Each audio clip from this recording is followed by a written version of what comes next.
1301 সাল 14ই শ্রাবণ। এক ফুটফুটে কন্যার হলো আগমন। কৃষ্ণা দ্বাদশী, শুক্লা তিথি, গাড়াদহ গ্রাম। আকাশ বাতাস পুলকিত হলো, ধন্য ধরাধাম। ষোড়শীবালা নামটি নিয়ে বেড়ান চারিদিকে, ঝুমুক ঝুমুক নুপুর পায়ে আলতা রাঙিয়ে।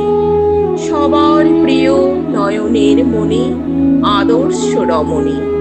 11 বছর বয়সেই হলেন তিনি বিশ্বজননী।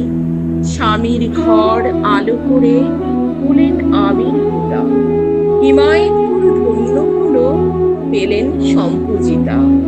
পুরুষোত্তমের লীলা সঙ্গিনী মোদের বড় মা। ধীরে ধীরে হয়ে উঠলেন লক্ষ্মী স্বরূপা। তাঁরই বলা তাঁরই চলা শ্রেষ্ঠত্বের দাবি রাখে। প্রণাম জানাই মাগো, মোরা শুধু তোমাকে। তিনিই হলেন সর্বংসহা, তিনিই আনন্দিনী।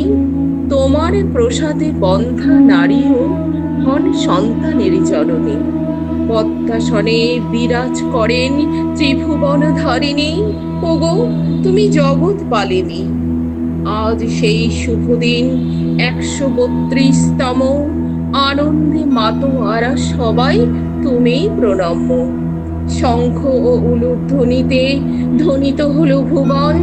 মাতৃরূপা নারায়ণী, ধরি তাঁরই রাঙা চরণ। জগৎ জননী মা যে তিনিই দয়াময়ী।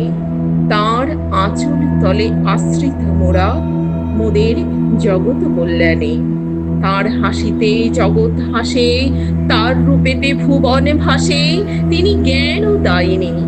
ওগো আমার ভুবন মোহিনী, এসো মাগো, যুগে যুগে আদর্শকে নিয়ে আশ্রয় দিও তব কোলে মাগো। তোমার দুহাত বাড়িয়ে মমতাময়ী করুণাময়ী লক্ষ্মী রূপিণী ওগো, প্রণাম জানাই বারবার তোমার চরণে মাগো। মমতাময়ী করুণাময়ী লক্ষ্মী রূপিণী ওগো, প্রণাম জানাই বারবার তোমার চরণে মাগো। প্রণাম জানাই বারবার তোমার চরণে মাগো।